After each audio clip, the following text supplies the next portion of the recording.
안녕하세요. 한 주간의 법조계 이슈와 소식을 한데 모아 전해드리는 로투데이 스페셜 신세아입니다. 지옥고를 아시나요? 반지하, 옥탑, 고시원을 일컫는 말인데요. 서울에 사는 1인 가구 청년 10명 중 4명 가까이가 이런 열악한 곳에 살고 있다고 합니다. 청년층의 주거 빈곤 타파, 대안은 없는 걸까요? 관련해서 지난 26일 국회에선 셰어하우스 제도 정착을 위한 정책 토론회가 열렸는데요. 현장 기획으로 함께 보시죠.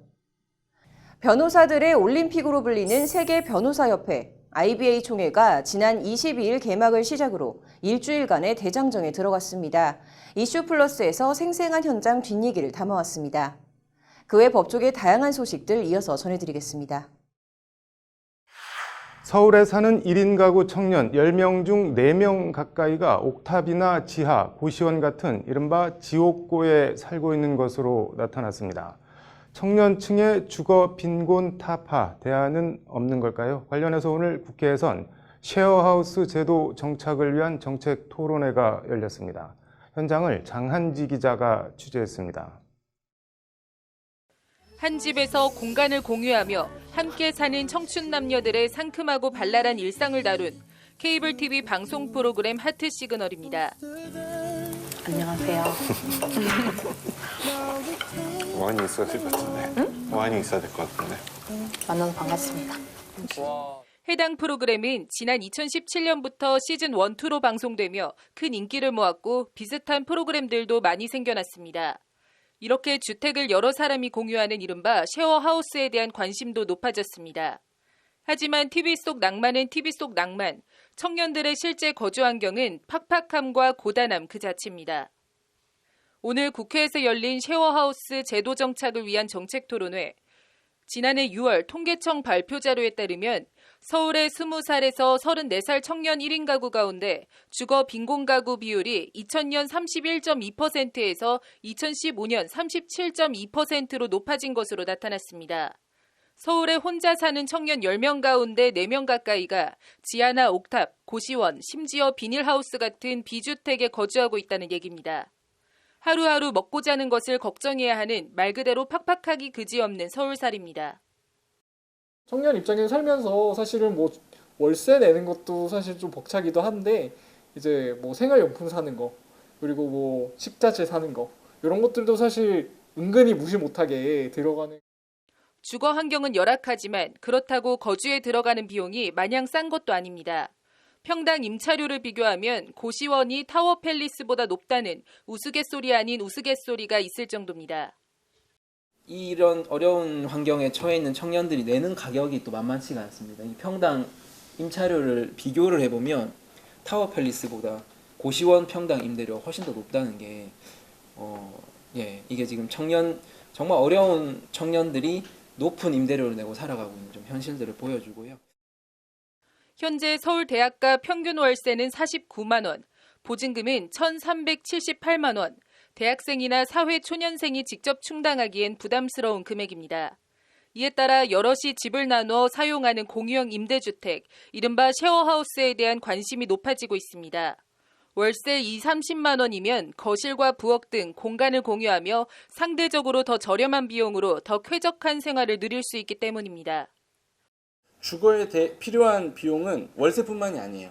관리비, 공과금, 각종 소모품과 식품, 렌탈료들을 혼자 감당하려면 비용이 만만치 않은데 공유 경제의 이점은 여기에 있습니다. 혼자 감당하는 부분을 나눠서 낼 수 있다는. 더불어 함께 지내면서 인간적인 교류와 정도 나눌 수 있는 점 등 감정적인 부분도 셰어하우스에서 빼놓을 수 없는 장점입니다. 문제는 셰어하우스가 1인 가구 청년들의 새로운 대안으로 떠오르고 있는 반면 관련 법제도는 전혀 없다는 점입니다. 관련 법에 심지어 셰어하우스에 대한 개념과 명칭 자체가 없습니다. 공공주택특별법 상에 공공임대주택이 정의가 내려져 있는데 일단 공급 유형별로 나눠져 있습니다. 영구임대, 국민임대, 행복주택 등등 해서 총 7가지로 좀 나눠져 있는데요. 거기에는 이제 공유주거형, 쉐어형 임대주택에 대한 용어 정의가 따로 없고 그거를 어떻게 공급해야 될 것인지 기준이 따로 없습니다. 이 때문에 임대차 계약을 어떻게 해야 하는지, 주민등록 신고나 확정일자 신고는 어떻게 해야 하는지 등 표준화된 절차가 없어 주거 안정성과 지속성 측면에서 여러 문제들을 야기하고 있습니다. 정주성에는 취약한 점이 있는데 누구나 쉐어하우스를 생각할 때 오래 살기에는 적합하지 못한 주택이라고 생각하는 경향이 있습니다. 이렇게 생각하는 경향은 결국에는 그 안에서 생겨나는 커뮤니티의 불안 요소를 안게 되는 것이라고 볼 수 있고, 이에 따라 토론회 참석자들은 공유주거형 공공임대주택, 쉐어하우스에 대한 개념과 정의, 범위를 규정하고 공용시설 구성 등 건축과 운영 관련한 기준을 마련해야 한다는 목소리를 높였습니다. 관련해서 오늘 토론회를 개최한 박주민 더불어민주당 의원은 쉐어하우스가 청년들뿐 아니라 주거 취약계층 전반과 도심 낡은 주택이나 폐가 문제 해소에도 대안이 될 수 있을 것이라고 밝혔습니다.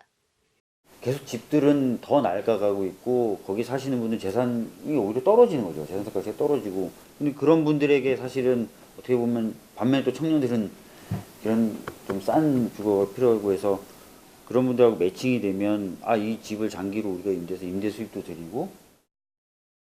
국민 10가구 가운데 3가구가 1인 가구인 시대, 청년들을 포함한 1인 가구 주거난 해소와 주거 안정을 위해 쉐어하우스 관련 법제도 마련이 필요해 보입니다. 법률방송 장한지입니다. 네, 변호사들의 올림픽으로 불리는 세계변호사협회 총회가 어제 개막을 시작으로 일주일간의 대장정에 들어갔습니다. 20플러스 신세아 기자 나와 있습니다. 신 기자, 변호사들의 올림픽이라고 하는데 세계변호사협회가 어떤 단체인가요? 네, 지난 1947년 설립된 이 세계변호사협회 IBA는 네. 170여 개 나라 190여 개 변호사협회와 8만 명이 넘는 이제 개인 변호사들이 회원으로 가입한 세계 최대 변호사 단체입니다. 네. 네, 매년 총회를 위시해서 각종 위원회, 지역별 포럼 개최 등을 통해서 네. 각 법률 분야 트렌드를 공유를 하고 또 전 세계 법조인들의 교류를 도모하며 이제 법률 문화 발전을 위한 단체다 이렇게 보시면 될 것 같습니다. 네. 이 IBA 총회는 이제 말씀하신 대로 변호사들의 올림픽이라고 불리는데요. 네. 총회가 우리나라에서 열리는 것은 이번이 처음이라고 합니다. 네. 아시아에서는 일본, 인도, 싱가포르에 이어서 이제 한국이 4번째입니다. 네. 그래서 이 IBA 서울총회 조직위원장 송상현 유니세프 한국위원회 회장의 말을 한번 직접 들어보시죠. 네. The IBA has influenced international law reforms and shaped the legal profession throughout the world since 1947. It is the world's premier gathering of internationally minded lawyers. We, therefore, attach great importance to the IBA holding its annual conference in Seoul. 총회는 어떤 식으로 진행이 됐나요? 네, 일단 어제 오후 6시쯤이 다 돼서 이제 이 강남구 코엑스에서 개막식이 열렸는데요. 네. 규모가 일단 엄청났습니다.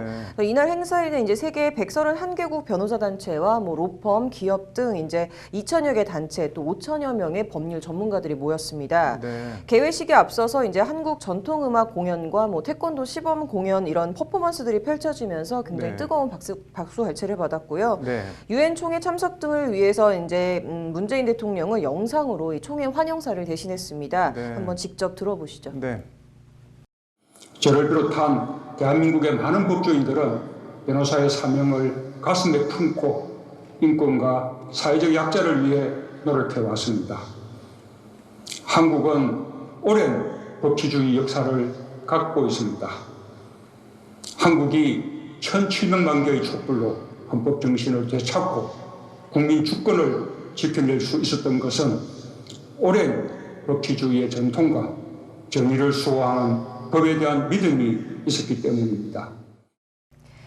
그리고 이 개막식이 끝난 후 이어진 웰컴 파티에서는 네. 한복 입어보기나 우리 고유 민화 그리기 등 한국의 전통 문화를 체험할 수 있는 이런 세계 법조인들의 한국에 대한 이제 알리면서 교류를 하는 시간을 가졌습니다. 네. 그러니까 법조인들이어서 딱딱했을 거라는 이제 인상과는 다르게 네. 굉장히 자유롭고 편안한 분위기였고요. 네. 이제 최근 우리 대법원의 일제 강제징용 판결로 좀 한일 관계가 이제 악화가 된 영향인지 일본 변호사들이 눈에 잘 띄지 않는 게 이제 특이점이라면 특이점이었습니다. 이루어졌습니다. 뭐 우리나라 주요 법조계 인사들은 대거 거의 참석을 했겠네요. 네, 그렇습니다. 일단 김명수 대법원장 그리고 유남석 헌법재판소장을 비롯한 뭐 이찬희 대한변협회장 등 법조계 이제 국내 주요 인사들이 네. 참석을 했습니다. 또 김영현 법제처장과 또 직전 법제처장이었던 김혜숙 청와대 인사수석이 참석해서 나란히 앉아 있는 모습도 이제 인상적이었는데요. 네. 2015년 대한변협과 총회 유치를 위해서 업무 협약을 체결하고 또 세계 변호사협회 회장단과 면담을 진행하는 등 이번 이 총회 유치를 위해서 적극 이제 공을 들인 박원순 서울시장은 네. 직접 이 개회식 단상에서 올라 환영사를 했습니다. 네. 그래서 인권 변호사와 시민단체 대표를 지냈던 이 박원순 시장은 네. 변호사의 사회적 소명을 강조했는데요. 한번 네. 직접 들어보시죠. 네. Who are the people that have paved the way to safeguard human rights and democracy? They were the lawyers. They are the lawyers. They continue to be lawyers, like of all of you. I am proud to have worked as a human rights lawyer, and I continue to place utmost importance on universal rights in my career. 법조계 주요 인사들이 모두 참석한 것 같은데 조국 법무부 장관도 왔나요? 일단 조국 법무부 장관은 참석하지 않았고요. 네. 대신에 김호수 법무부 차관이 자리를 참석했습니다. 네. 이제 아무래도 장관 부인 등이 이제 검찰 수사를 받는 상황에서 외부 행사 참석이 좀 조심스럽지 않았냐 이런 분석이 나오는데요. 네. 이제 이에 대해서 법무부는 이제 전임 장관 때 참석하기로 되어 있던 행사인데 조 장관은 일정 등 사유로 참석하지 못했다라며 이제 추측과 확대 해석을 좀 경계했습니다. 네. 뭐 IBA 총회와는 별건이긴 한데 이찬희 변협회장이 조국 장관 관련한 입장을 밝혔다고요? 네, 이번 행사를 주최한 이찬희 변협회장은 네. IB 총회에 앞서 기자들에게 많이 고민했는데 법률가 단체는 법치주의에 따라야 한다. 더 이상 혼란을 방치할 수 없을 정도의 수준이라는 원칙이 있을 때 공식 입장을 낼 수 있다라고 말했습니다. 네. 이제 그러면서 이찬희 회장은 변호사 단체가 아직 확정되지 않은 사실관계로 입장을 내면 이념적 갈등만 키우게 되는 것이기 때문에 지금은 검찰이 수사를 철저히 해야 할 때라며 검찰 수사가 마무리되면 입장을 발표할 것이라고 이같이 말했습니다. 네. 뭐 수사 상황이나 결과에 따라서 조국 장관 사퇴를 촉구할 수도 있다라는 취지의 발언으로 해석이 됩니다. 네. IBA 총회는 앞으로 남은 일정은 어떻게 되나요, 그러면? 네, 앞으로 총 264개의 세션에서 뭐 네. 법률 산업, 인권, 중재, 뭐 4차 산업혁명 등을 다 이제 아우러서 다양한 네. 법률 이슈 등에 관한 토론이 진행이 될 거고요. 네. 각국 변호사 한 1000여 명 정도가 이제 관련 주제를 가지고 토론을 할 예정입니다. 네. 또 국제 난민이나 아동보호, 북한 인권 이슈 같은 거시적인 문제에서부터 네. 정부의 정치권의 사법부 통제 강화 경향 등 뭐 정치적 이슈, 또 법률 전문직 성희롱, 뭐 직장 내 괴롭힘 이런 현실적인 주제들도 모두 다뤄질 예정입니다. 네, 뭐 의미 있는 토론회나 세션이 있으면 더 전해드리기 바라겠습니다. 오늘 잘 들었습니다. 전 세계 170여 개 국가 190여 개 변호사 협회와 8만 명이 넘는 개인 변호사들을 회원으로 두고 있는 세계 변호사 협회 IBA 총회가 변호사와 판사에 대한 박해를 주제로 한 심포지엄을 마지막으로 오늘 폐막했습니다. IBA 총회가 우리나라에서 열린 건 이번이 처음인데 지난 6일간 이번 대회를 총괄한 이찬희 대한변협회장은 전 세계의 대한민국 법조계의 위상을 제고한 뜻깊은 교류의 장이었다고 이번 대회를 평가했습니다. 폐막 마지막 날 현장을 장한지 기자가 취재했습니다. 세계 변호사들의 올림픽이라는 세계 변호사 대회 마지막 날의 주제는 룰 오브 러, 법의 지배였습니다. 변호사와 판사에 대한 박해, 한국 사례 주제 발표자로 나선 법조인은 이탄희 변호사. 2017년 2월 법원 행정처의 법관 블랙리스트 파일 작성과 관리 등을 거부하며 사법행정권 남용 문제를 수면 위로 드러낸 그 이탄희 전 판사입니다. 이탄희 변호사는 한국 사법부의 제왕적 대법원장 실태를 도마에 올렸습니다. So we have some quirks in our constitution. The Chief Justice of the Supreme Court of Korea is vested with enormous power, unlike any other chiefs in modern countries. It would be helpful if you conjure up an image of a pyramid and go from bottom up. 지방법원 부장판사부터 고법부장판사, 심지어 대법관까지 인사권으로 대표되는 대한민국 대법원장의 제왕적 권력에 대한 이 변호사의 발언이 이어지는 동안 외국 변호사들은 숨죽여 이 변호사의 말을 들으며 때론 곳곳에서 작은 탄식이 터져나오기도 했습니다. 11분 20초가량 주제 발표가 끝나자 청중들은 이 변호사를 향해 약 15초간 뜨거운 박수를 보냈습니다.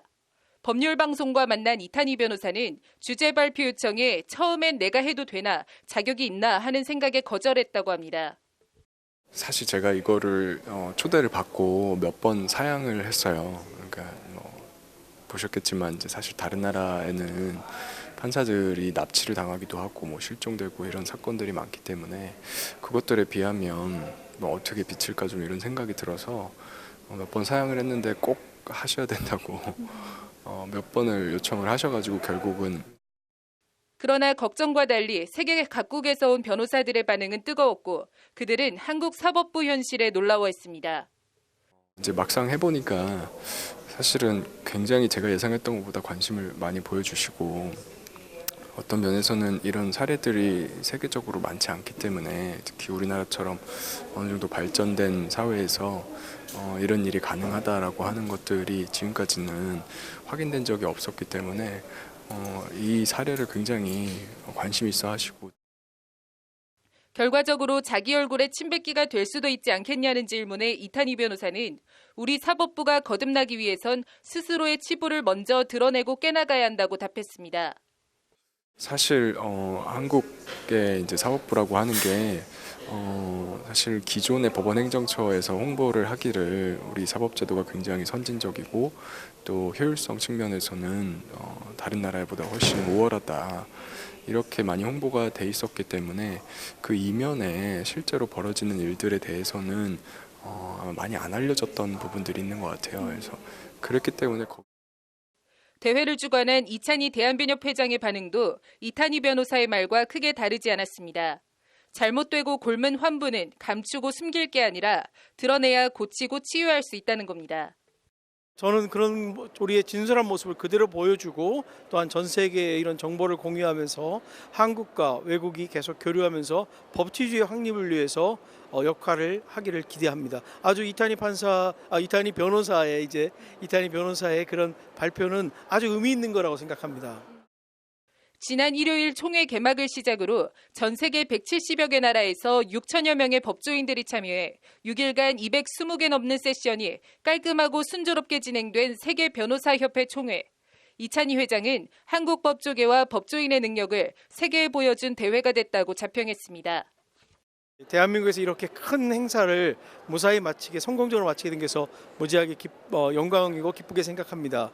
이번에 참석한 많은 변호사들이 한국이 이렇게 기획력과 추진력으로 이렇게 국제적인 큰 규모의 행사를 했다는 것에 대해서 정말 감사하면서 한국을 다시 보게 되는 계기가 되었다고. 해외 각국에서 참석한 법조인들도 우리나라에서 처음 열린 이번 세계 변호사협회 총회를 높게 평가했습니다. And this IBA was brilliant and very interesting sessions. So many people from all over the world, and I have a really good experience and so knowledge, so exchange of our knowledge, so many communications from people all over the world and lawyers from all over the world. I have some good connections. I hope to mail these people in future, and I also hope to visit IBA next time. Well, it's been a very successful meeting, and the Korean people have been highly hospitable to all visitors. It's been a wonderful experience.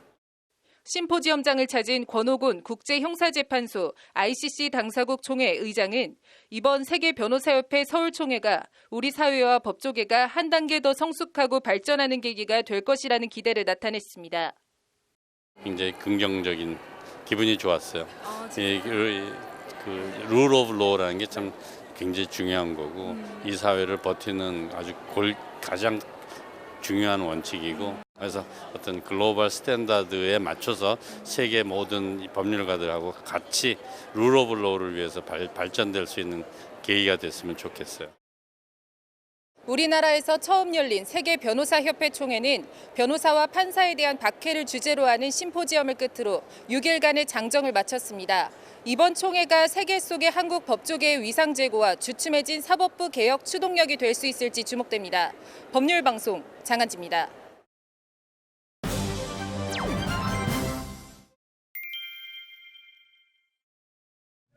네, 조국 장관 자택 검찰 압수수색 얘기 더 해보겠습니다. 남승환 변호사의 시사법률입니다.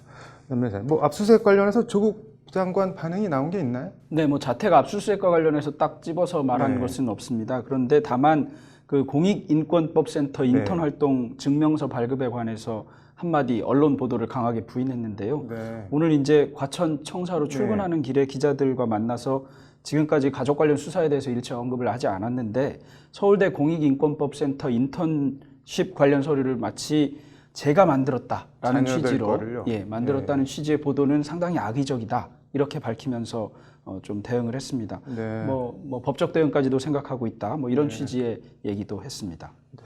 이게 뭐 조 장관이 받는 논란 중에 또 가장 큰 것 중에 하나가 PC 하드디스크 교체를 뭐 사전에 알고 있었다, 뭐 증거인멸에 관여한 게 아니냐 이런 논란인데 뭐 이거는 뭐 얘기가 더 나온 게 있나요? 어떤가요? 네, 검찰이 조국 장관의 방배동 자택을 압수수색하면서 나온 말인데요. 그때 정경심 교수의 부탁으로 PC 하드디스크 교체 작업을 하고 있던 증권사 직원 자산관리인 김모 씨가 조국 장관이 아내를 도와줘서 고맙다라는 취지로 말했다는 진술을 확보하고 있다는 것입니다. 그래서 이게 증거인멸 뭐 방조 아니냐 뭐 이런 취지의 의심을 하고 있다는 취지의 보도가 있었습니다. 이게 지금 뭐 증거인멸이 법적으로는 어떻게 되어 있는 건가요? 증거인멸은 이렇습니다. 타인의 형사사건 또는 징계사건에 관한 증거를 인멸하거나 은닉하거나 이렇게 할 때 처벌하고 5년 이하의 징역 또는 700만 원 이하의 벌금에 처합니다. 여기서 타인의 형사사건에 관한 것이기 때문에 본인의 형사사건에 관한 증거를 인멸하는 것은 처벌하지 않습니다. 그러니까 정경심 교수 본인이 본인의 사문서 위조에 관한 증거를 없애거나 이렇게 한다고 해도 처벌하지는 않습니다. 그런데 본인이라 하더라도 다른 사람을 시켜서 자신의 증거를 인멸하게 하면 그 증거를 인멸한 사람 본인은 인멸한 사람은 증거인멸죄로 그다음에 그걸 교사한 사람은 자기에 관한 증거라 하더라도 증거인멸죄로 처벌해야 한다는 것이 판례의 태도이긴 합니다.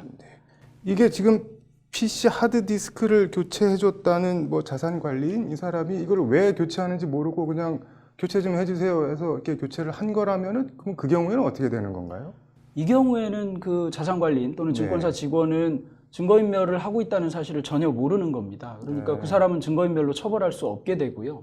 그 사람을 증거인멸로 처벌할 수 없게 되면 그 사람을 이용해서 증거인멸을 한 사람은 정경심 교수 본인이 되는 겁니다. 그러니까 도구처럼 그 자산관리인을 이용한 게 되는 것이고요. 그럴 경우에는 정경심 교수 본인이 증거인멸을 한 거니까 증거인멸죄에 해당하지 않게 됩니다. 자신의 증거를 인멸한 게 되는 것이거든요.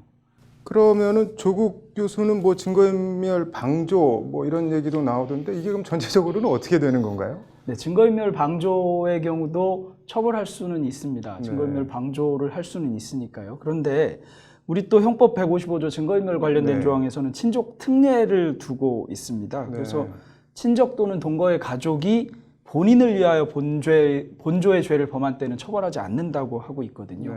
이 경우에 조국 장관의 경우에는 친족 특례에 해당할 가능성이 있어 보입니다. 왜냐하면 여기서 본인은 벌금 이상의 형에 해당하는 죄를 범한 자를 말하는 거고 정경심 교수 본인을 말하는 겁니다. 조국 장관의 경우에는 정경심 교수의 동거 가족에 해당하기 때문에 조국 장관이 직접 증거를 인멸해도 증거인멸죄로 처벌하지 않는 것이고요. 그러다 보니까 방조를 했다고 해서 처벌할 것 같지는 않은데 본인이 직접 증거인멸한 거는 처벌하지 않지만 방조는 처벌할 수 있다 뭐 이런 견해가 있을 수도 있기는 합니다만 많이 어색한 것 같습니다. 이게 뭐 살짝 복잡한 것 같은데 일단 그 하드디스크를 교체한 사람이 이거를 왜 교체하는지를 아는지 모르는지가 그럼 상당히 중요할 것 같네요. 여기서. 네, 그렇습니다. 그 사람이 알고 교체했다면 그 사람이 증거인멸죄, 그 다음에 정경심 교수는 증거인멸 교사죄가 되는 게 분명합니다. 그 사람이 모르고 했다면 정경심 교수는 증거인멸 교사죄도 성립하지 않습니다. 증거인멸죄인데 본인의 증거는 인멸할 수 없으니까요. 그 다음 인멸해도 처벌하지 않으니까요. 그 다음에 조국 장관의 경우에는 방조할 것이 없습니다. 그 사람이 증거를 인멸하고 있는 상황이 아니었기 때문에요. 그래서 방조죄로 처벌할 것도 아닙니다. 그럼 뭐 조 전 장관이 증거인멸 관련해서 처벌을 받을 가능성 같은 거는 거의 없는 건가요? 어떤 건가요? 제가 보기에는 별로 높아 보이지 않습니다. 방조죄를 처벌한다고 하려면 조국 장관이 한마디 한 것, 이것을 자기에 의한 방조, 그래서 적극적으로는 아니지만 뭔가를 해서 도와준 것, 또는 적극적으로 말려야 되는데 말리지 않은 것, 소위 말하면 부작위에 의한 방조인데, 이거는 어느 경우에나 마찬가지로 조국 장관이 그걸 말려야 될 의무를 가지고 있을 때입니다. 직무상 의무나. 근데 가족이라서 본래 자기 증거를 인멸할 수도 있는 사람인데 말려야 될 의무를 인정할 수는 없을 것이라서 저는 방조범 성립도 할 수 없다고 생각합니다. 네, 이거 뭐 오늘 법무장관 자택 검찰 압수수색, 뭐 한쪽에서는 검찰이 그만큼 자신 있으니까 턴 거 아니냐, 그리고 다른 한쪽에서는 얼마나 없으면 이제 장관 집까지 터냐, 이런 얘기도 나오고 있는데 개인적으로는 어떻게 보시나요? 압수수색이라고 하는 게 원래 수사 준비 단계 또는 뭐 자료 확보 단계의 것이라서 영장이 잘 나오기도 하기는 합니다. 그런데 흔히 인식하기로는 압수수색했으면 그 뒤에 구속영장 청구하고 이런 단계를 밟아가고 있기 때문에 강제 수사와 관련해서 뭔가 대단한 단서를 확보한 것이 아니냐, 이런 뭐 생각을 할 수밖에 없게 됩니다. 그런데 사실 지금 압수수색하면서 나오는 얘기나 뭐 얘기가 나오는 것도 좀 부적절하기는 합니다만, 이런 것들 보면 뭐 그렇게 대단한 것이 있는 것 같지도 않아서 말 그대로 압수수색했는데 아무것도 없었다, 뭐 이래도 사실은 문제 없는 것이긴 하지만, 그렇게 된다면 검찰로서는 망신인 것이고, 그리고 여기서 뭔가 나와서 정말 대단히 중요한 강제 수사 단계로 더 이루어진다면 뭐 그것도 대단한 일이기도 할 것 같습니다. 그런데 도통 지금 상황으로서는 뭐 어떻게 진행되고 있는 것인지 추측하기가 상당히 어려운 것 같습니다. 아무튼 검찰 수사 끝이 무지하게 궁금하네요. 오늘 잘 들었습니다. 검찰이 조국 법무부 장관의 서울 방배동 자택을 오늘 압수수색했습니다. 현직 법무부 장관 자택에 대한 검찰 압수수색은 사상 초유의 일입니다. 앵커 브리핑입니다. 검찰 압수수색은 오전 9시쯤부터 이루어졌습니다. 조국 장관은 그 전에 출근해 검찰 수사팀과 마주치지는 않았다고 합니다. 압수수색의 대상과 범위는 구체적으로 확인되지는 않고 있습니다. 검찰 안팎에서는 가족 사모펀드 의혹과 관련된 공직자윤리법 위반 혐의나 딸의 서울대 공익인권법센터 인턴 활동증명서 허위 발급 의혹, PC 하드디스크 교체 증거인멸 방조 혐의 등에 대한 압수수색도 포함됐을 것으로 보고 있습니다. 검찰이 가족을 넘어 조국 장관에 대한 직접 수사에 나선 것이라는 분석입니다. 앞서 검찰은 조국 장관 부인 정경심 동양대 교수의 자산관리인으로 일한 증권사 직원 김모 씨로부터 자택 PC에 쓰던 하드디스크 2개를 임의 제출받은 바 있습니다. 검찰은 임의 제출받은 하드디스크에서 조국 장관 딸과 아들의 서울대 공익인권법센터 인턴 활동 증명서 파일을 발견한 것으로 전해졌습니다. 이와 관련 검찰은 조국 장관 딸과 한영외고 유학반 동기였던 장모 씨로부터 서울대 주최 세미나에 하루 출석했는데 조 장관 딸이 증명서를 한영외고에 제출했다는 진술을 확보한 것으로 알려졌습니다. 사실상 허위 인턴 증명서를 받았다는 취지의 진술로 장 씨는 조 장관 딸이 의학 논문 제1 저자의 이름을 올린 의대 연구팀 교수 아들입니다. 교수 부모들의 이른바 경력 품앗이 논란입니다. 검찰은 또 정경심 교수 부탁으로 PC 하드디스크 교체 작업을 하던 자산관리인 김 씨로부터 조국 장관이 아내를 도와줘 고맙다는 취지로 말했다는 진술도 확보한 상태입니다. 조국 장관 자택에는 교체되지 않은 PC 하드디스크가 남아있는 것으로 전해졌습니다. 검찰은 남아있는 PC 하드디스크와 업무 관련 기록 등을 확보해간 것으로 전해졌습니다. 한 달 넘게 진행된 조국 장관 일가에 대한 검찰 수사를 두고 조국 장관이나 문재인 대통령 지지자 쪽에선 이른바 검찰의 조국 장관 죽이기, 선택적 정의라는 비판이 높습니다. 쉽게 예를 들어 말하면 자녀 원정 출산이나 예일대 입학 의혹, 나경원 자유한국당 원내대표는 털끝 하나 건드리지 않고 왜 이렇게 조국 일가만 죽어라고 수사하냐는 비판입니다. 그 이면엔 얼마나 검찰개혁이 싫고 조국이 두려우면 검찰이 이렇게 조국 일가를 탈탈 털고 언필칭 기레기 언론들은 받아쓰기 경쟁을 벌이고 있겠느냐는 조국 장관에 대한 확고한 믿음입니다. 검찰 내부에도 이런 비판은 있습니다. 조직을 향해 입바른 소리를 쏟아내는 임은정 청주지검 충주지청 부장검사의 검찰의 선택적 수사, 분노, 정의에 너무 개탄한다는 말이 그것입니다. 검찰 내 성폭력 사건을 덮은 직무유기 혐의로 김수남 전 검찰총장 등을 고발한 사건과 관련해 지난 20일 서울지방경찰청 지능범죄수사대에 출석하며 한 말입니다. 조 장관과 관련된 의혹에 대해선 검찰 특수부에서 다 압수수색하고 있지 않나. 내가 고발장을 낸 2015년 남부지검 성폭력 사건 등에 대해 조 장관 의혹까지는 아니더라도 통상사건처럼 수사를 벌였다면 전직 검찰총장 및 현직 검사장들이 이미 재판을 받았을 것이라는 게 임은정 부장검사의 말입니다. 수사권과 기소권을 다 움켜쥔 팔이 안으로만 굽는 검찰 행태를 세게 꼬집은 겁니다. 임 부장검사는 그러면서 윤석열 검찰총장에 대해서도 수사는 공정하고 신속하게 진행돼야 하며 검찰은 검찰권을 남용해선 안 된다. 거기에 대해 검찰총장께서도 스스로 끊임없이 생각해 주셨으면 하는 마음이라고 일침을 날렸습니다. 수사는 공정하고 신속해야 한다. 원론적으로는 다 맞는 말입니다. 하지만 문득 불법 앞에 평등은 없다는 법조계의 격언이 떠오릅니다. 불법에 평등은 없다는 말은 쉽게 말해 음주운전 단속을 생각하면 될 것 같습니다. 단속당한 음주운전자가 나만 음주운전하냐, 다른 사람들은 다 내버려두고 왜 나만 단속하느냐, 평등하지 않다, 불공평하다, 억울하다고 주장해봐야 말짱 다 헛것이라는 겁니다. 조국 장관 일가에 대한 수사에 대한 조국 장관 지지자들의 반발과 비판도 마찬가지입니다. 왜 이렇게 조 장관 일가만 탈탈 터냐, 이게 애초 이렇게 특수부를 총동원해 탈탈 털 일이냐, 그 반의 반만큼이라도 나경원이나 황교안을 털어봐라는 비난은 그래서 심정적으로는 이해해도 부질은 없어 보입니다. 거꾸로 말하면 뭔가 털 일이 계속 나온다는 얘기이기도 합니다. 소소한 예로 음주운전은 어느 날 밤이고 어느 것이고 어느 사람이고 하고 있을 겁니다. 그걸 어디서 어느 길을 막고 몇 시간을 하고 갈지는 경찰 마음입니다. 누구를 어떤 혐의에 대해 얼마 정도의 화력을 투입해서 수사할지 아니면 말지, 기소를 할지 말지, 형량을 얼마나 구형할지 등을 결정하는 건 온전히 검찰 마음입니다. 기소 편의주의라고 불리는 검찰의 권한입니다. 그래서 역설적으로 조 장관 일가에 대한 전방위적 검찰 수사는 수사권과 기소권을 다 틀어지고 있는 검찰이 얼마나 무소불위의 권력을 행사할 수 있는지를 보여주는 검찰 직접 수사 제한, 수사와 기소의 원칙적 분리, 검경 수사권 조정, 공수처 설치라는 검찰 개혁이 왜 필요한지를 보여주는 생생하고도 확실한 반증이라는 생각입니다. 네, 조국 장관과 윤석열 검찰총장, 진즉에 돌아올 수 없는 다리를 건넜지만 오늘 압수수색으로 둘은 이제 건넌 다리마저 완전히 끊어버려 영원히 다시 돌아갈 수 없게 된 모양새입니다. 불법 앞에 평등도, 선택적 정의도, 어느 쪽 주장도 온전히 옳지는 않지만 진실의 한 단면을 담고 있는 것도 사실입니다.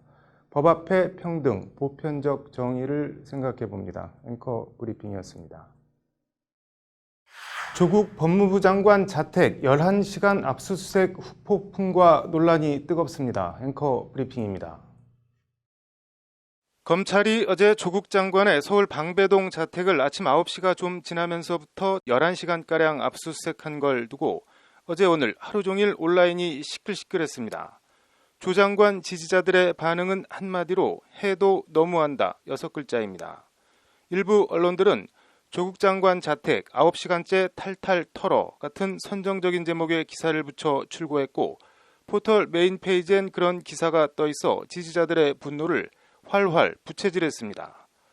도대체 50평 남짓한 아파트 하나를 11시간이나 걸려 털 게 뭐가 있냐는 분노의 성토입니다.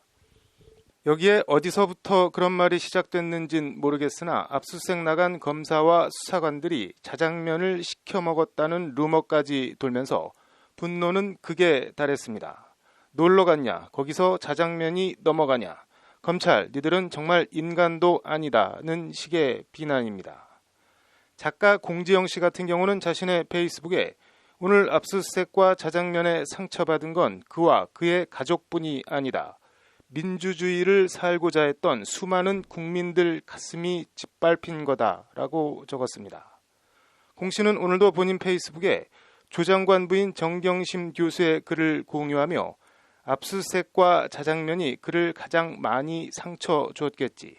그러나 조금은 나은 세상을 염원했던 우리 또한 깊이 상처받았다고 썼습니다. 자장면과 검찰의 조합이 공씨 글에선 무슨 민주주의의 적, 만고의 역적처럼 느껴집니다. 그런데 검찰이 오늘 자장면 우는 주장은 전혀 사실이 아니라고 밝혔습니다. 기자들에게 보낸 압수수색이 11시간 소요된 데 대해 설명하는 입장문 문자를 통해서입니다. 검찰은 압수수색이 길어진 데 대해 먼저 조 장관 가족이 변호인이 올 때까지 기다려달라 해서 오기 기다렸다가 압수수색에 착수했다고 설명했습니다. 이후 압수 대상 범위에 대한 변호인의 이의 제기가 있어 영장 효력에 대한 불필요한 논란을 차단하기 위해 법원에서 2차례 추가 압수수색 영장을 받느라 시간이 걸렸다는 게 검찰 설명입니다. 요약하면 통상보다 압수수색 시간이 길어진 건 검찰이 일부러 그렇게 한 게 아니라 압수수색 대상인 조 장관 가족이 법적인 권리를 꼼꼼히 행사해서 그렇게 된 거라는 해명입니다. 자장면 논란에 대해서도 검찰은 압수수색 집행시간을 의도적으로 끌기 위하여 자장면을 주문하였다는 주장은 사실이 아니라고 딱 잘라 말했습니다. 일부에서 제기된 조 장관 집에 금고가 있고 금고를 열기 위해 기술자를 부르느라 압색이 늦어졌다는 주장에 대해서도 검찰은 사실무근이라고 밝혔습니다. 검찰 압색과 자장면에 국민들 가슴이 짓밟힌 거다, 상처받았다고 주장한 공지영 씨가 자장면 먹은 적 없다는 검찰 해명에 어떤 입장을 밝혔는지, 밝힐 계획이 있는진 모르겠습니다. 공지영 씨 얘기를 하나 더 하면 공 씨는 조국 장관 임명에 찬성한 정의당에 탈당계를 제출한 진중권 동양대 교수에 대해서도 본인 페이스북을 통해 독서를 쏟아냈습니다. 구가 부르며 친했던 그의 기사를 보았다. 사람들이 뭐라 하는데 쉴드를 치려다가 문득 생각했다. 계자당 갈 수도 있겠구나. 돈하고 권력 주면. 계자당은 자유한국당을 비하하는 단어입니다. 조국 장관 임명에 찬성하지 않는다고 돈과 권력을 탐한다는 식의 단정적인 확신. 공지영 씨는 그러면서 진중권 교수의 독일 베를린 자유대학 유학 시절을 두고선 좋은 머리도 아닌지 그렇게 오래 머무르고 박사도 못 땄다는 원색적인 발언을 쏟아냈습니다. 이번 사건을 보고 진중권 교수가 1998년 펴낸 내 무덤에 침을 뱉으마라는 책이 생각났습니다. 조선일보 조갑재 기자의 박정희 전 대통령 전기 내 무덤에 침을 뱉어라를 비틀어 패러디해 이른바 박정희 신화와 극우의 멘탈리티를 해부해 조각낸 책입니다. 거기서 이른바 확증 편향 관련 나치 히틀러 추종자들의 얘기가 나옵니다. 패전이 확실시되자 히틀러는 지하 비밀 벙커에서 자살합니다. 측근들이 시신을 극비리에 처리합니다. 연합군은 확실한 승전 전리품인 히틀러의 시신을 확보하지 못합니다. 그런데 이 비참한 말로를 두고 히틀러의 추종자들은 시신이 없다, 총통은 살아계시다는 엉뚱한 결론에 다다르며 포기하지 않습니다.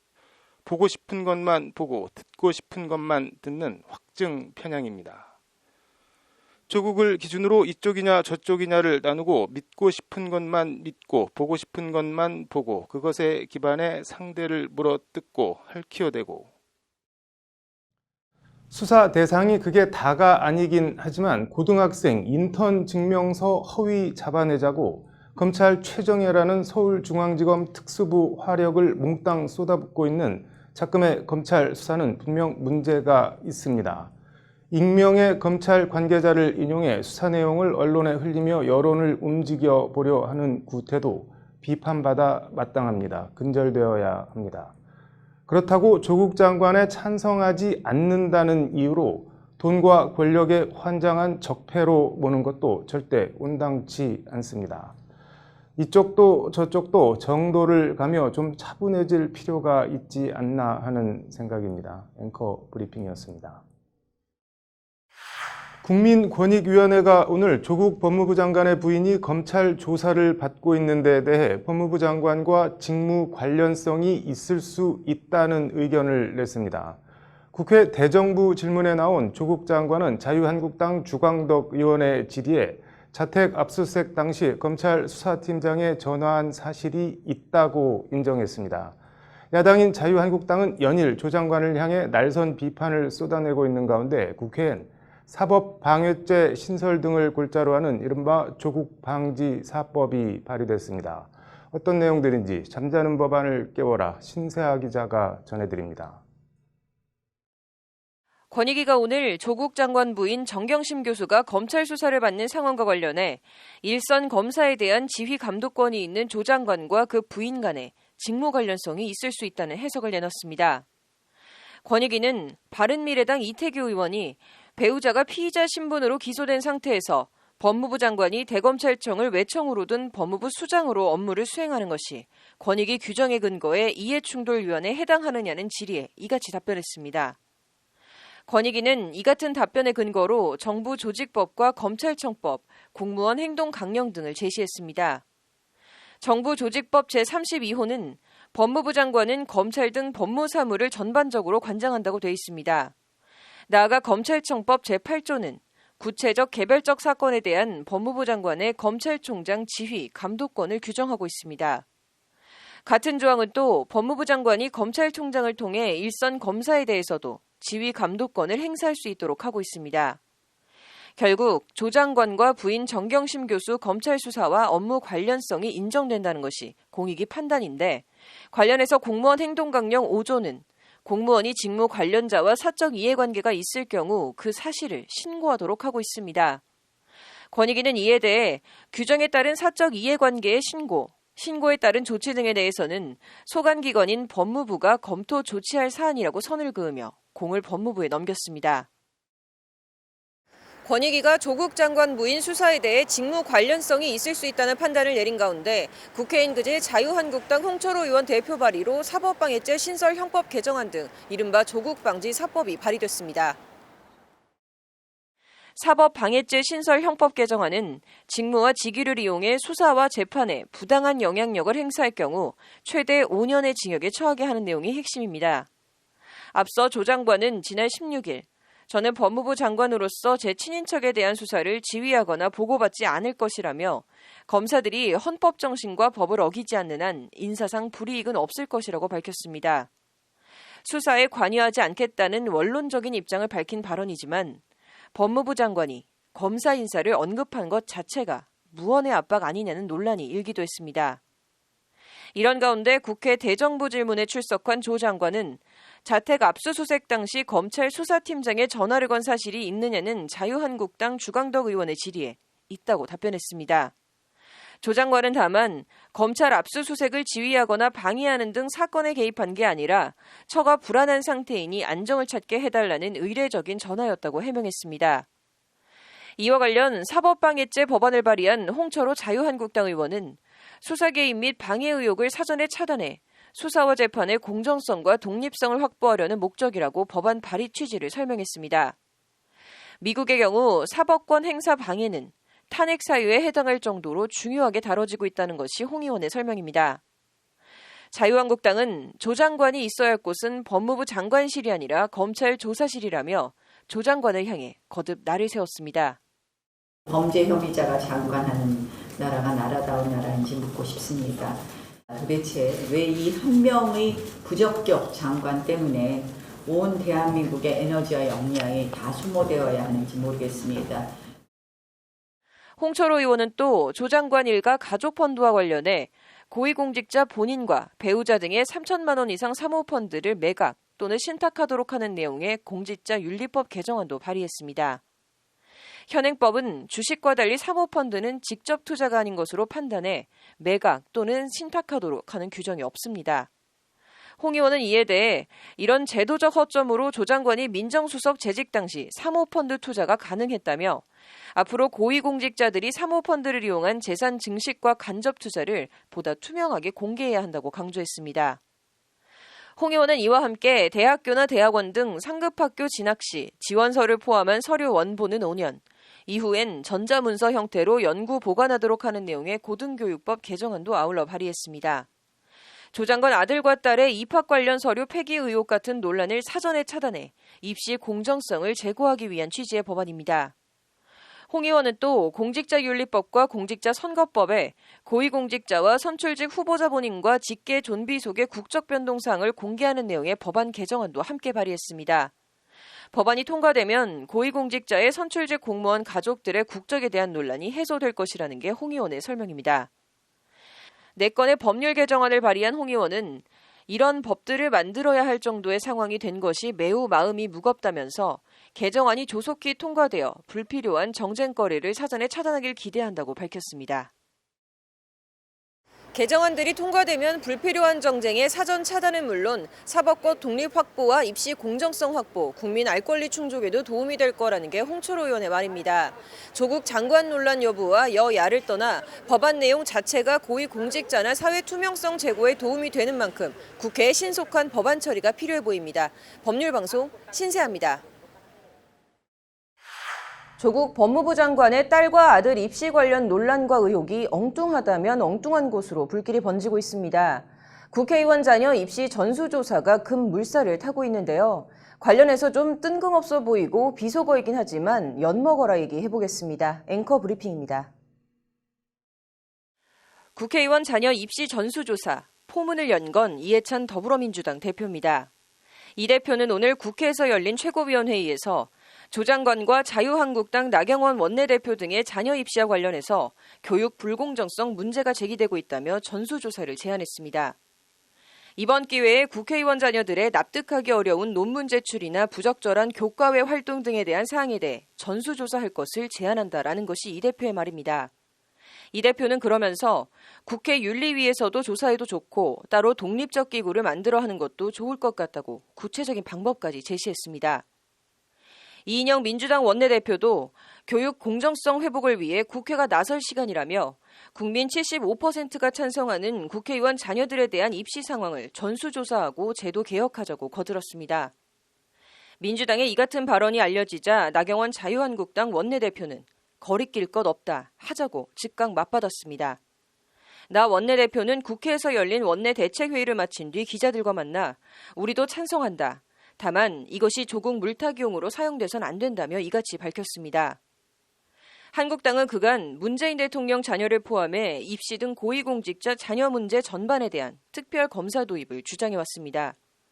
나 원내대표는 앞서 지난 21일 광화문 장외 집회에선 문재인 대통령의 딸과 아들, 황교안 대표의 딸과 아들, 제 딸과 아들 다 특검하자는 발언을 하기도 했습니다. 전수조사가 현실화하면 이른바 엿을 먹게 될 의원들이 실제로 나올진 모르겠으나 오늘 국회 여야 공방을 보며 좀 뜬금없지만 앞서 말한 엿먹어라는 비속어 표현이 떠올랐습니다. 원래 엿먹어라는 엿을 물고 있으면 말을 하기 힘들어 입 다물고 가만히 있어라, 닥치고 나대지 마라 정도의 뜻에서 고생 좀 해봐라, 너도 똑같이 당해봐라까지 뜻이 확장돼 쓰이고 있습니다. 이 엿먹어라는 표현의 유래와 관련해 가장 많이 거론되는 게 1964년 출제된 경기중학교 입시 문제, 이른바 무즙파동입니다. 당시 자연과목 18번 문제로 엿을 만드는데 엿기름 대신 넣어도 좋은 것을 고르라는 문제가 출제됐고 효소의 일종인 디아스타제와 꿀, 녹말, 무즙이 보기로 제시됐습니다. 정답은 디아스타제였는데 무즙에도 디아스타제가 들어있는 사실이 알려지며 난리 사단이 난 겁니다. 무즙을 정답으로 적어낸 아이들 학부모가 교육청에 몰려가 무즙도 정답으로 처리해달라고 아우성을 쳤고 이에 무즙도 정답으로 인정해주자 이번엔 디아스타제를 적어낸 학부모들이 정답이 2개인 문제가 어디 있냐고 들고 일어났습니다. 이에 교육청이 다시 무즙을 오답 처리하자 무즙 학부모들이 아예 교육청 앞에 진을 치고 무즙으로 직접 엿을 만들어 보이며 교육청 엿이나 먹어라 했다는 데서 유래했다는 겁니다. 결론적으로 1점 차이로 떨어진 아이들 가운데 무줍을 정답으로 적어낸 수십 명을 정원외로 입학시키는 걸로 정리가 됐는데 이 틈을 타 고관대작들이 당대 최고의 명문이었던 경기중학교에 자신의 자식들을 슬그머니 끼워 넣었다가 문책을 받는 등 뒷말을 낳기도 했습니다. 50년도 더 전 얘기지만 예나 지금이나 입시, 특히 대학 입시는 성역이고 영린입니다. 장관이나 국회의원이 아니라 국회의원 하랍이라도 이를 건드리고 살아남을 수는 없습니다. 그런데 엿먹어라의 유래와 관련해 이미 그 이전부터 엿먹어라는 표현은 있어 왔습니다. 1905년 대한매일신보나 1929년 동아일보 등에서 엿먹이다, 엿이나 먹어라는 문장이 등장합니다. 엿이라는 단어 자체는 12세기 문헌에서부터 등장하니 연원이 꽤 긴 말입니다. 관련해서 엿먹어라는 표현의 유래를 영화 왕의 남자로 유명한 조선시대 광대패인 남사당패에서 찾는 이도 있습니다. 백정이나 기생, 상혁군처럼 사회에서 가장 천대받는 계층이면서 집단 결속력이 강한 남사당패는 하는 일도 그렇고 그들만의 은어를 많이 썼다고 합니다. 엿도 그 중에 하나로 남사당들은 여성의 성기를 엿으로 지칭했고 엿이나 먹어라는 표현은 할 일 없으면 여자랑 그거나 해라 라는 뜻에서 지금의 엿먹어라 표현이 나왔다는 겁니다.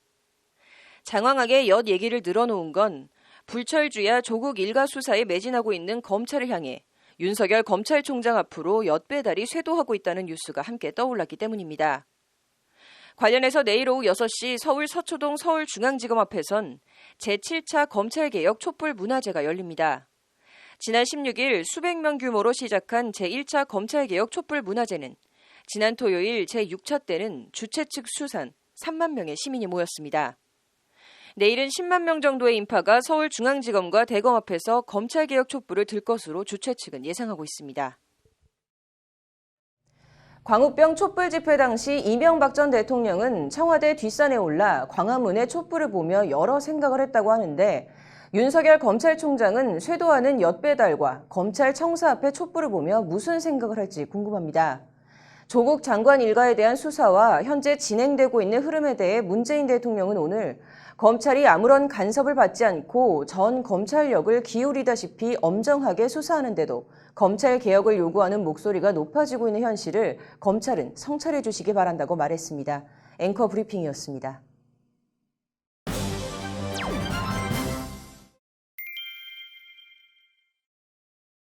(2006년생) 초등학생을 무자비하게 폭행한 수원 노래방 폭행 사건 논란이 뜨겁습니다. 가해 중학생들을 엄벌에 처해달라는 청와대 국민청원이 청원 이틀 만에 청와대 답변 대상인 20만 명 넘게 동참했습니다.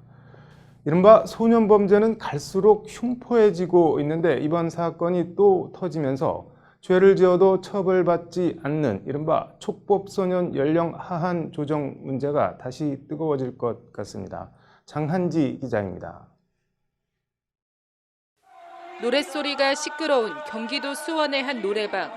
한눈에 봐도 앳돼 보이는 어린 여자아이가 머리는 헝클어지고 얼굴엔 피를 잔뜩 흘리고 있습니다.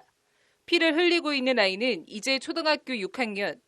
친구를 사귀는 문제로 지난 21일 저녁 6시쯤 수원 한 노래방에서 중학생 언니들에게 집단 폭행을 당한 겁니다. 가해자로 지목된 7명의 여중생들은 모두 만 14세 미만으로 죄를 저질러도 형사처벌을 받지 않는 이른바 촉법소년입니다. 해당 동영상이 인터넷을 통해 퍼지자 가해 학생들을 엄벌해야 한다는 여론이 들끓었고 청와대엔 어제 관련 청원이 올라왔습니다. 가해자들을 필히 엄중 처벌해서 사람의 인권을 박탈한 죄가 어떤 것인지 법의 무서움을 깨우치게 해야 한다는 내용입니다. 해당 청원은 오늘 오후 4시 기준 22만 명 가까이 동참해 청와대 답변 대상 청원이 됐습니다. 관련해서 지난 2017년에도 부산 여중생 폭행 사건 등 흉포해지는 소년범죄 관련 소년법을 폐지해야 한다는 청원에 40만 명 넘게 동참했고 당시 조국 민정수석이 직접 답변을 한 바 있습니다. 촉법 소년 연령 하향 조정이나 처벌이 능사가 아니라는 원론적인 답변이었습니다. 청소년이라 하더라도 그 잔혹한 범죄를 저질렀고 그 청소년들을 엄벌하라는 국민들의 요청은 그 정당한 측면이 있다고 생각합니다. 이 문제를 푸는 데 있어서 아주 단순하게 한 방에 해결될 거라고 생각하는 것은 착오라고 생각합니다. 일단 수원 노래방 폭행 가해 학생 7명에 대해 경찰은 어제 법원 동행영장을 발부받아 소년분류심사원에 신병을 인계했습니다. 법무부 소속 소년분류심사원은 재판과 별도로 범행이나 비행 내용이 가볍지 않은 소년범들을 수용하는 시설입니다. 하지만 14세 미만 형사 미성년자, 촉법 소년의 경우 보호처분이나 사회봉사 명령 등을 내릴 수는 있지만 법적으로 범죄 행위 자체에 대한 처벌을 내릴 수는 없습니다. 촉법 소년이라는 게 예를 들면 범죄 행위 혹은 범죄 행위에 굉장히 접근해 있지만은 연령 때문에 형사 처벌을 할 수 없는 당사자에게 형사 책임을 물을 수 없는 나이가 이제 촉법 소년인데. 관련해서 국회엔 현재 여야를 불문하고 촉법소년 연령 하향을 골자로 하는 소년법 일부 개정안이 여러 건 발의되어 있습니다. 소년부에 사는 게 아니고 형사법원에서 성인과 똑같이 그 책임을 상응하는 처벌을 할 수 있도록 소년부 성취 제한 관련된 것도 국회에 발의되어 있고요. 그다음에 소년에 대한 특례들이 좀 있거든요. 형사 특례들. 네. 그걸 좀 강화하는 방향으로 저희가. 하지만 여야가 정쟁에 휩싸이면서 법안 논의는 지지부진한 상태고 소년범의 경우 처벌 강화가 능사가 아니라는 반대 기류도 여전합니다.